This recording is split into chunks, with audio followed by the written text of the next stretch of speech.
2022 comes to an end. We look back on the year that was with our inaugural INN end-of-year retrospective. Brittany Griner released from a Russian prison in another strategic masterstroke by US Democrats.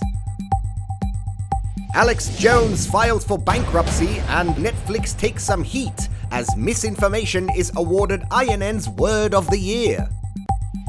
And hot off the presses, Miss Argentina and Miss Puerto Rico marry in a secret saucy ceremony.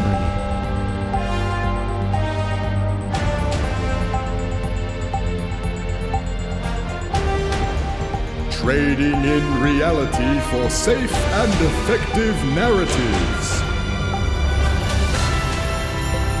Merry Christmas from Information News Network with Brian Sockington and Sandy Hosier. Plus, Joe Sockick is live from Qatar, bringing us all the latest news from the World Cup.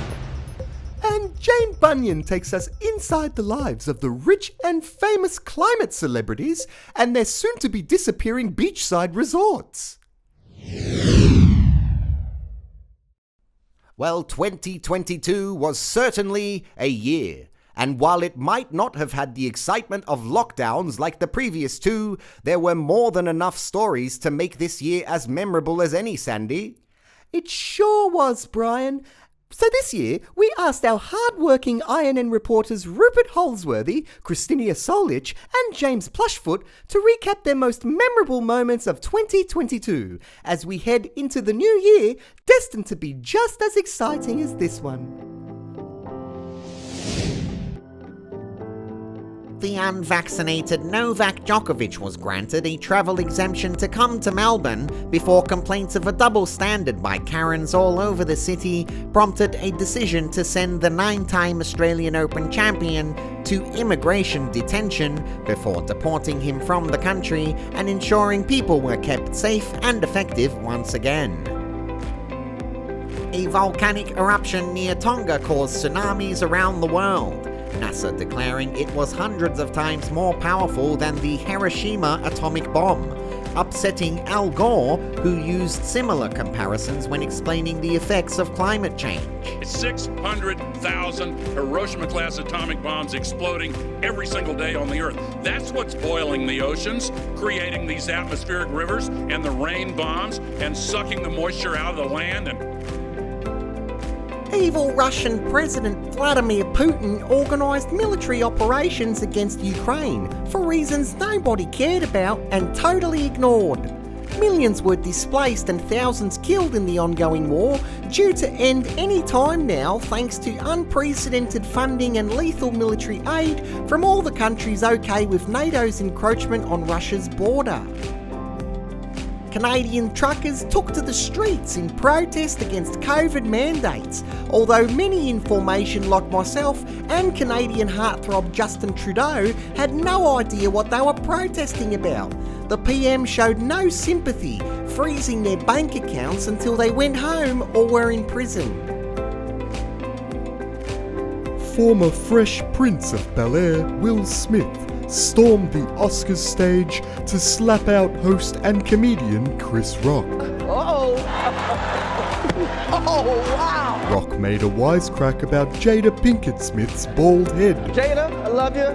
G.I. Jane 2, can't wait to see it. All right? And Big Willie was clearly not amused. It was a G.I. Jane joke. Keep my wife's name out your Smith pouncing on the opportunity to signal his virtue, commit blatant assault, and totally get away with it, winning Best Actor 40 minutes later and receiving a standing ovation from the audience.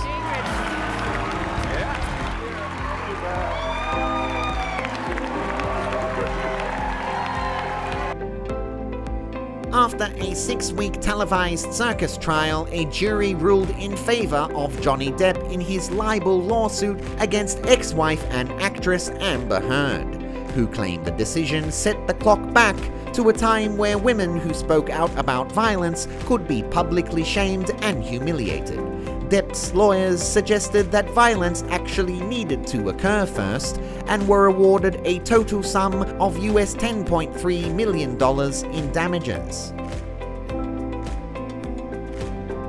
Anthony Albanese restored Labor back to power in Australia after almost a decade in the political wilderness. Scott Morrison's unpopularity pile-on resulted in 17 coalition seats lost, with Treasurer Josh Frydenberg the high-profile loser and independent or teal candidates being the real winners. Another gunman in Uvalde, Texas killed 19 students and 2 teachers at an elementary school. It was the third deadliest school shooting in US history, prompting much needed conversations but absolutely no gun reform. The US Supreme Court overturned the Roe v. Wade decision, which had set a precedent that protected a woman's right to have an abortion for almost 50 years. Around half of America's states are set to restrict abortion rights as protests spread across the country, prompting further political division and absolutely no discourse about the detail or reasoning behind the decision. Shinzo Abe was assassinated in Japan by a gunman who walked through a crowd and opened fire on the former Japanese Prime Minister, claiming Abe's religious beliefs as a motive for the murder rather than his conservative political ideology. In completely unrelated news, COVID restrictions largely avoided by Japan came to an end in most places around the world, many finding it difficult to return to pre-pandemic life, including the entire United States of America, who continued their travel ban on the unvaccinated, one of the last places on Earth to persist with the mandate. Donald Trump's Mar-a-Lago resort is raided by the FBI, looking for classified documents using this heavily redacted affidavit to obtain a search warrant. The black bars were extremely useful to journalists, tasked with interpreting and reporting on the reasoning behind the raids, in much the same way as a choose-your-own-adventure book allows room for interpretation too. Stan Grant used the death of Queen Elizabeth II to focus on topics Australians have traditionally been okay with ignoring, such as colonisation, empire, violence, becoming a republic, and Aboriginal sovereignty and injustice. Grant's comments coincided with the release of his new book, The Queen is Dead, set to hit bookshops in time to spoil the coronation of King Charles III next year. Liz Truss's brief and chaotic tenure as British PM came to an end after implementing economic measures that led to the world's 6th largest economy crashing. The Daily Star streamed an unrefrigerated lettuce head to see if it would outlast Truss. The lettuce won. Elon Musk takes control of Twitter, initiating one of the greatest examples of information thinking in history. Almost overnight, Musk went from a Tony Stark-like electric car hero to right-wing nutjob due to his obsession with freedom of speech and expression, welcoming accounts back to his platform that had previously been banned for being outspoken on issues such as COVID and Trump. The world's population hits 8 billion and counting. But have we hit peak children? Fertility rates are plummeting around the world, with just 8 countries projected to be responsible for more than half the world's population increase in 2050. And for the first time, we might be able to protect all the people on Earth as NASA's Double Asteroid Redirection mission slams a spacecraft into a nearby asteroid, altering its course. Steve Tyler was contacted to sing his song about it, but he didn't pick up the phone. The Biden administration released thousands of documents on President John F. Kennedy's assassination in 1963. According to the White House, more than 95% of the records are now publicly available, although according to most Americans, this doesn't include the ones showing that Lee Harvey Oswald was on the CIA's payroll. Hard to believe we can fit all that into just 365 days. Incredible. American basketballer Brittany Griner has finally been released from a Russian prison, surviving a grueling 4 months of a 9-year sentence before being released as part of a US government prisoner trade hailed as a strategic win for US Democrats. The 2-time Olympic gold medalist was detained in February on drug smuggling charges in Moscow.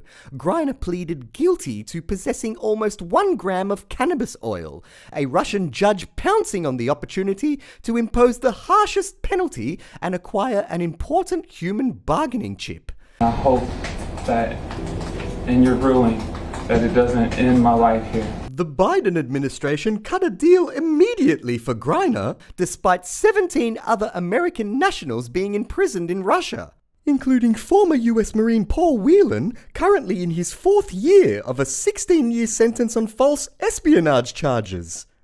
But Biden claimed nothing could be done other than securing the basketball star after 4 months, in exchange for convicted weapons smuggler Victor Bout, internationally known as the Merchant of Death. CNN did its best to keep the story positive, failing to mention Paul Whelan's former service as a US Marine in their 1965-word article on Griner's release, which was attributed to 15 separate people. The omission must have been some kind of clerical error.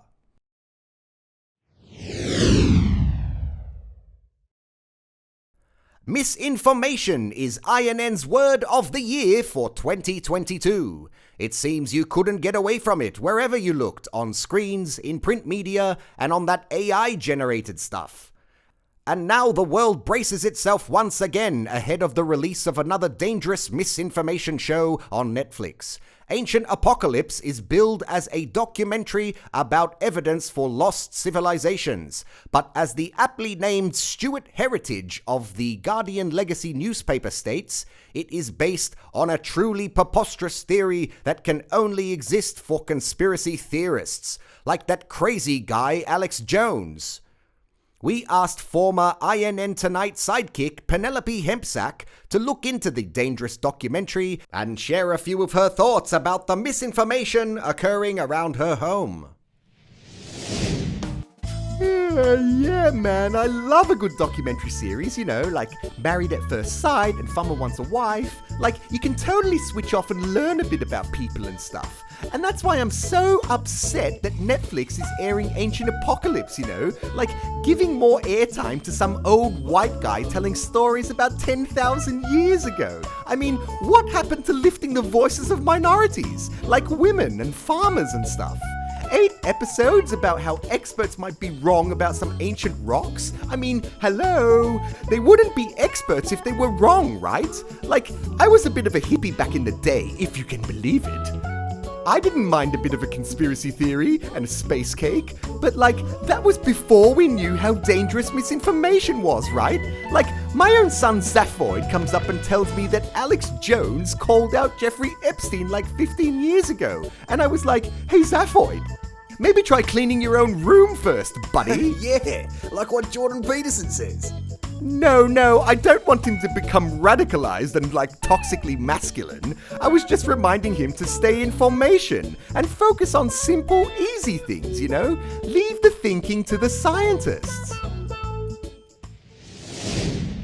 Luckily, there's been a breakthrough in the war on misinformation. Conspiracy theorist and radio show host Alex Jones has been ordered by a Connecticut jury to pay over $1 billion in damages caused by the people who repeated his hoax theories about the Sandy Hook massacre from his show. Californian trial lawyer Jesse Gessen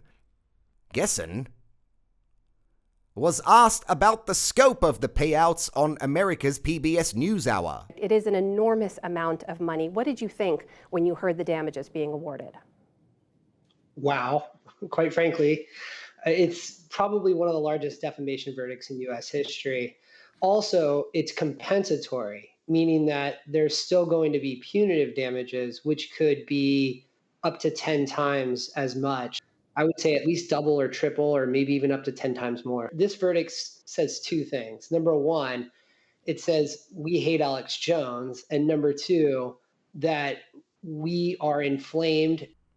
The cause of this inflammation is still unknown, and Jones's lawyers have filed an appeal on the grounds of ridiculousness.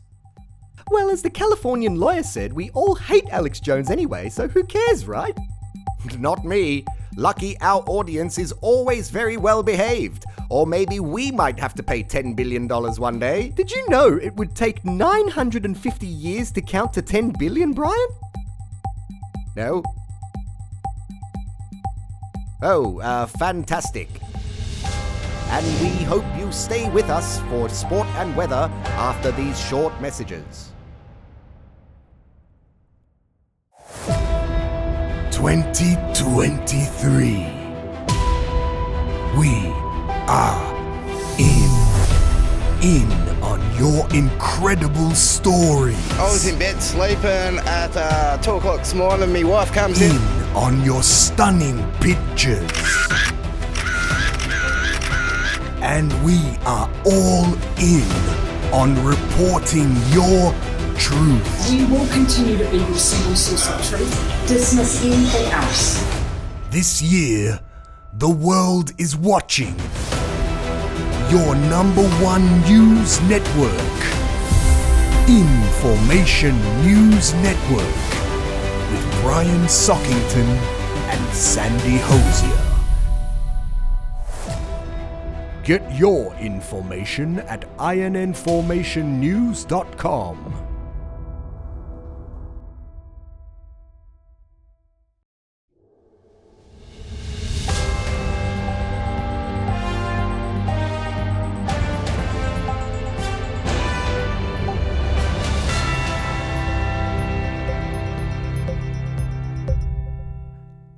Our very own Joe Snake Dog Sockick is always up for an adventure, and he joins us now live from the FIFA World Cup in the Middle Eastern city of Doha, Qatar. Joe, you must be having a ball over there, despite some initial controversies leading up to the event. Indeed, Brian. There were a few questions asked of the Qataris, like how a stifling hot desert nation with a terrible human rights record and no sporting infrastructure or history in the sport were able to beat other applicants like Japan, South Korea, the United States and Australia to host this bloody thing.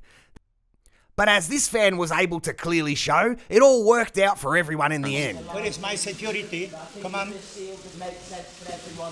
Here we go, sir.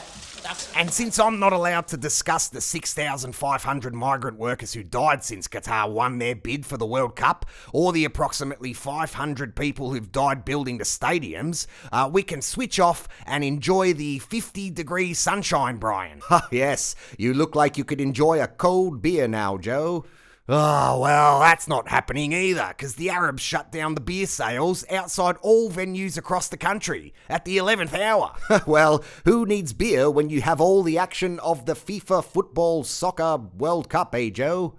Oh, yeah, well, record equaling 7 0-0 draws in the tournament so far, Brian, so a beer would be nice. How come no one in management told me there'd be no beer?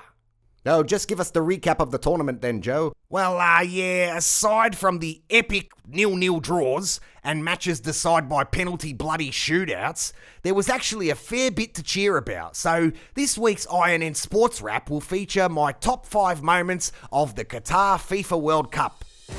Number 5, protests. They seem to be all the rage these days, except in Australia and Canada where you can be shot with rubber bullets or have your savings account closed.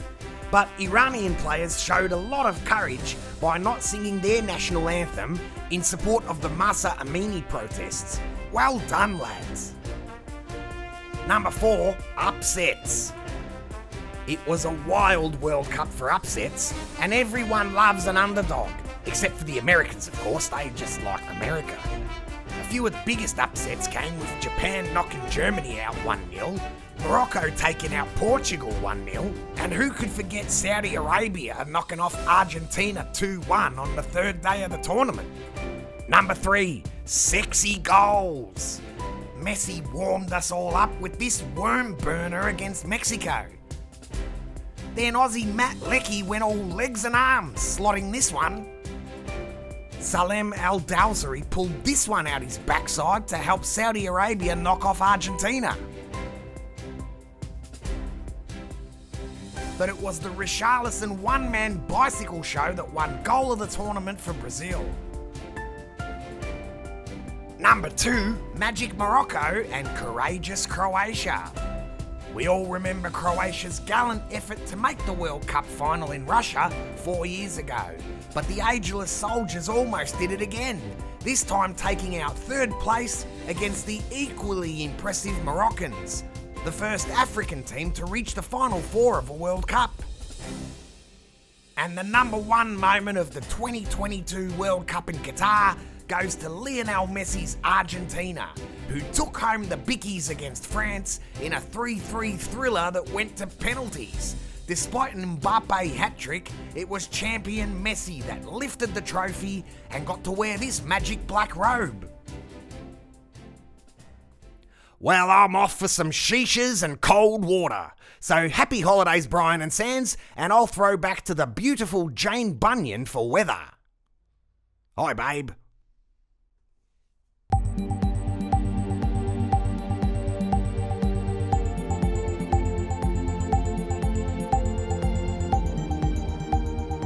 Hi Joe, stay hydrated and please don't stay up too late. And if there are any mysterious Middle Eastern women around, just leave them alone. Okay, so we're focusing on climate change today for something a little different, and how it won't only be the poor like you that are devastated, but the rich and famous too, many of whom have bought beachside resorts that will soon be inundated with climate-induced sea level rise changes that will wipe them off the map.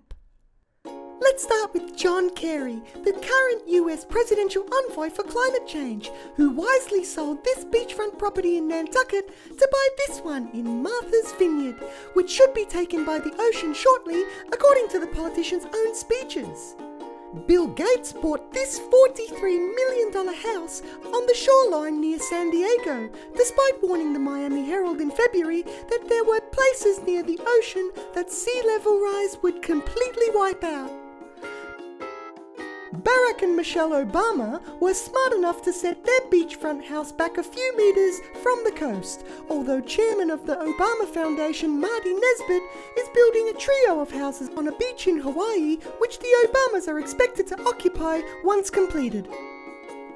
Al Gore's beach house is high enough to avoid climate-induced wipeout, although according to Associated Press fact-checkers, he consumes between 12 and 20 times the energy of an average house in the area, so a bit of work to do there still.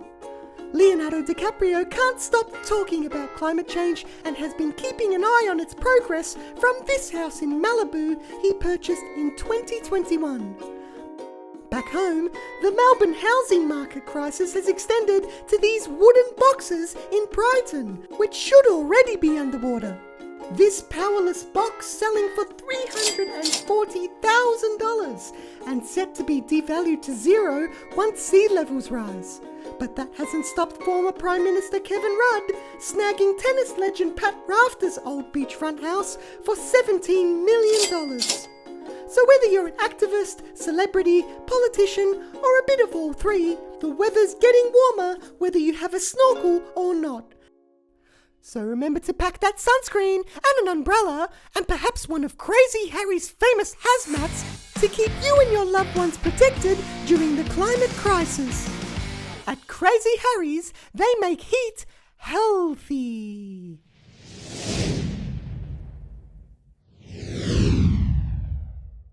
We cross live now to breaking news as Australian Prime Minister Anthony Albanese finally is ready to provide the details of his proposed Indigenous voice to Parliament. I think that's him there, just getting ready. Oh, he's off! He's off, he's running! He's running away! Oh! We'll continue to follow that story and bring you information as soon as we can. Well, we'll leave you for this episode and for this year with a feel-good story about, wait, I see. I'm just hearing there are no feel-good stories left this year, Sandy. Wait, there's this, hot off the presses, Miss Argentina and Miss Puerto Rico marry in secret saucy ceremony. Beauty queens Mariana Varela and Fabiola Valentin shared their very confidential news on Instagram, saying that after deciding to keep their relationship private, they've opened the doors to their very special day. Both ladies were former Miss Universe contenders. Miss Universe? Do we have more pictures there, Sandy? No, I don't think so. What, no pictures? The Drudge, you can dig up pictures quickly, can't you? Yeah, put them on the screen for our viewers. We need to go, Brian. Yes. I have a New Year's Eve party with Dan Andrews and Lindsay Fox to run off to. No, just a quick look to let our viewers know the story. No, we don't have time, Brian. But it's Miss Universe. Yes, just look up those two beauty queens that got married. That's the end of the news for 2022, Brian. No, don't put that one up. Brian! Oh my. Brian! Yes, it's been good. Can you scroll down a bit, the Drudge yet? Please continue to donate whatever you can to keep INN on the air next year. Go to IronInformationNews.com to catch up on all the stories you may have missed and maybe buy something from our store. Brian? Oh, baby.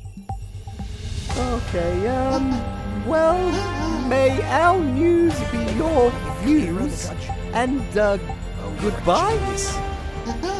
Brian, say goodbye! May our news be your news and goodbye.